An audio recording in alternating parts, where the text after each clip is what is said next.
Terima kasih pemirsa, Anda masih dalam dialog dengan tema Mimpi Jember dulu, kini, dan mendatang.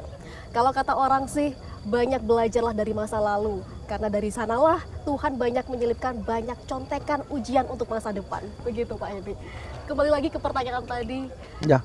Visi misi yang masih layak dan baik ini untuk dilanjutkan, ditindaklanjuti demi kebaikan bersama saat kepemimpinan Pak Jalal.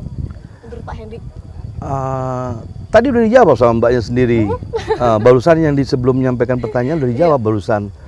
Jadi jangan pernah meninggalkan masa lalu. Betul. Bahwa itu sebagai roadmap untuk program masa depan. Kami sudah meneruskan. Kemarin beberapa bulan yang lalu kita sudah bisa menikmati bersama apa yang karya yang dilakukan oleh Bapak Jalal. Apa itu? Jember Sport Garden. Jember Sport Garden kami maksimalkan pada tahun 2021 persiapan untuk Ponprof. Dan Jember ditunjuk Ponprof, kami sadar bahwa semua sarana prasarana yang dibikin pada saat itu oleh Pak Jalal tentunya perlu ada satu treatment. Kami treatment mulai tahun 2021 sampai tahun 2022. Keren kan? Keren dong, akui dong Jember. Harus diakui, ini program Pak Jalal. Saya cuma memoles saja. Saya sadar dan saya ini santrinya beliau. Tentunya apa yang dibuat oleh Pak Jalal Jember Sport Garden ini monumental. Dan wajib hukumnya dirawat. Wajib dengan siapapun. Sampai kapanpun. Dengan siapapun nanti ini. Kan bupati ini nggak selama jadi bupati nih. Betul. Nanti ada lagi bupati baru-baru, nggak usah mikir macam-macam lah. Yang ada itu terusin, bagusin, maksimalkan. Dan itu keren sekali Jember Sport Garden, itu kelas dunia itu. Bukan kelas nasional, bukan ece-ece Sport Garden. Cuma tinggal duitnya aja dipakai yang kencang. Nah, itu kami melakukan perawatan tahun 2021, 2022. Kita bentuk berkolaborasi dengan teman-teman, kita ikutin Ponprof dan alhamdulillah dari posisi 24 kita ranking 24 dari 38 kabupaten kota kita naik ke posisi 9. Bukan naik, terbang ke posisi 9. Terbang sekali. Terbang ke posisi 9. Peringkatnya jauh sekali. Jauh ya, sekali. Pak ya? Dan kenapa seperti itu? Akibat adalah sarana prasarana yang sudah disiapkan lebih dahulu. Bukan kami tidak membangun apa-apa. Kami hanya moles saja, memoles, tapi luar biasa jadinya bisa dirasakan oleh masyarakat Kabupaten Jember. Dan tentunya program-program Pak Jalal seperti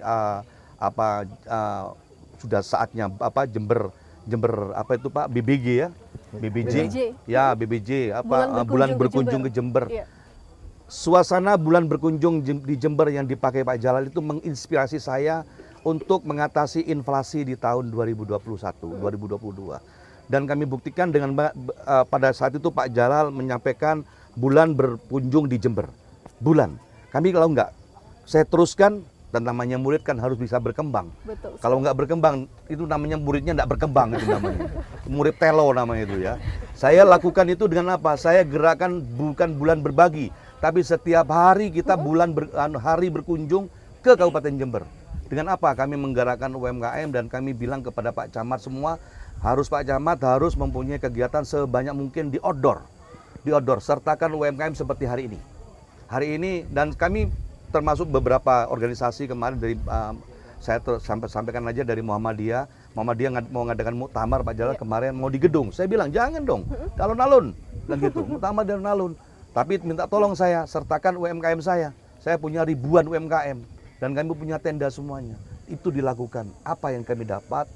Duit berputar dan alhamdulillah bulan Agustus izin Pak Jalal Jember salah satu kabupaten dari 15 kabupaten yang bisa menekan inflasi di saat BBM naik, Pak. Dan kami mendapatkan hadiah di Presiden 10,4 miliar. Alhamdulillah. Dan luar biasa ini. Luar biasa. Ini adalah proyeksi. Kalau kami dulu di sekolah teknik itu diajari ilmu proyeksi. Kalau sudah diajarin satu titik lubang dengan Pak Jalal pada saat itu adalah bulan berkunjung Jember. Itu adalah lubang pintu masuk. Saya harus ngeliat gini, luarnya harus lebih lebar. Lebarnya gimana? Bukan bulan yang berkunjung dalam bulan itu, tapi day ya, berhari, hari yang berkunjung setiap hari ke Kabupaten Jember. Semakin termodifikasi lebih baik. Makanya mohon izin teman-teman warga masyarakat Jember dan seluruh masyarakat Jawa Timur dan Indonesia datanglah ke Jember. Kami punya event setiap hari di Kabupaten Jember dan itu volumenya bukan volume untuk 100-200 orang tapi untuk ribuan orang dan banyak tempat. Dan kami garansi insya Allah di Jember panjenengan bisa kita layani sampai pagi dengan seluruh event-event yang ada dan bermacam-macam bentuk. Baik, luar biasa. Dan saya sekalian di event ini izin kayak sampaikan saya umumkan sekali nanti tanggal 20 tanggal 20 November kami akan membuka acara nonton bareng di alun-alun dengan layar LED lebar, mungkin pertama kali di Indonesia, layar lebar ukurannya 6 meter kali 15 meter LED. Kami full setiap hari buka layar lebar di tengah alun-alun Kota Jember. Luar silakan hadir biasa. nonton bareng. Ini sebuah Piala Dunia. modifikasi Oh, dan Piala Dunia inovasi. ya? Piala Dunia. Piala Dunia kita nonton bareng untuk Piala Dunia. Iya. Hadir ke Jember semuanya. Baik, terima kasih Pak Hedi. Pak Jalal, sekarang kalau melihat potensi yang dimiliki Jember, mulai dari sumber daya alam, pegunungan hingga lautan, semua kita punya ya Pak ya. Bagaimana cara mengembangkannya yang sangat berpeluang nih menurut Pak Jalal di era saat ini? Ya, kuncinya manajemen ya. Sumber daya alam luar biasa, sumber daya manusia ada, anggaran ada. Hal ini mengapa saya katakan manajemen, sumber anggaran ya, Iya. khususnya dari pemerintah kan terbatas. Keinginan, kebutuhan masyarakat mungkin kalau tiap tahunnya lewat usulan bisa sampai dengan 50 sampai 100 triliun mungkin usulan mereka. Tapi kemampuan APBD kan terbatas. Pandai-pandai lah Pak Bupati ini membuat sebuah dengan tim yang ada, dengan DPR, mengalokasikan prioritas pembangunan yang ada ya, Iya. dengan kebutuhan, keinginan dan anggaran yang tersedia. Dan kepada masyarakat memang tidak mungkin bisa dipenuhi semua ya keinginannya. Oleh karena itu pandai-pandailah kita juga bisa memberikan penjelasan kepada mereka bahwa mungkin ada kebutuhan-kebutuhan yang terpaksa tertunda dan sebagainya. Tadi sampaikan akibat ada prestasi-prestasi baik dari kenaikan cukai, tembakau, rokok, ada pengendalian inflasi yang luar biasa, maka ada perhatian pemerintah pusat untuk diberikan kucuran alokasi anggaran yang tidak reguler ya. Ini kan sebuah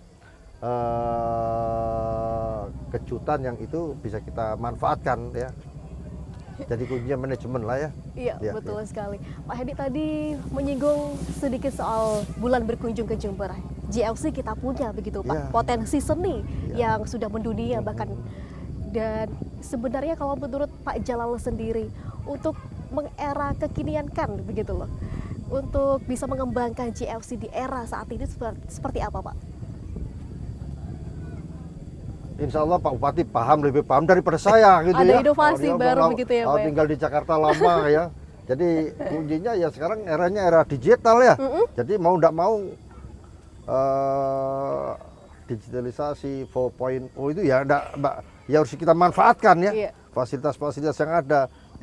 Jadi mau tidak mau suka ndak ya harus kita sertakan itu agar event-event bulan seperti yang tadi, event-event kegiatan yang ada di Jember bisa juga dinikmati oleh masyarakat luar Kabupaten Jember, bahkan mancanegara, sehingga mereka ada sebuah ketertarikan untuk datang ke Jember, Iya. termasuk para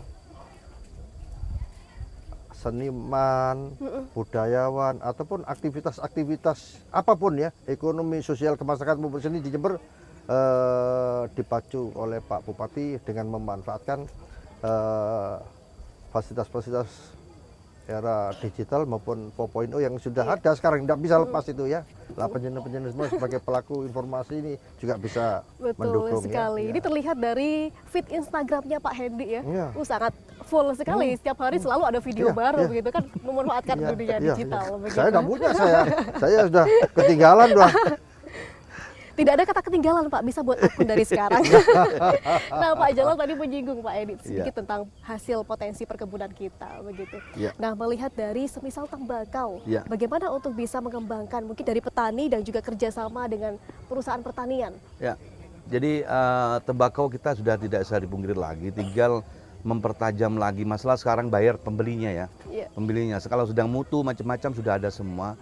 Dan kita buktikan bahwa cukai rokok pun juga kita naik ya, kita mendapatkan DBH CHT, dana bagi hasil untuk cukai rokok.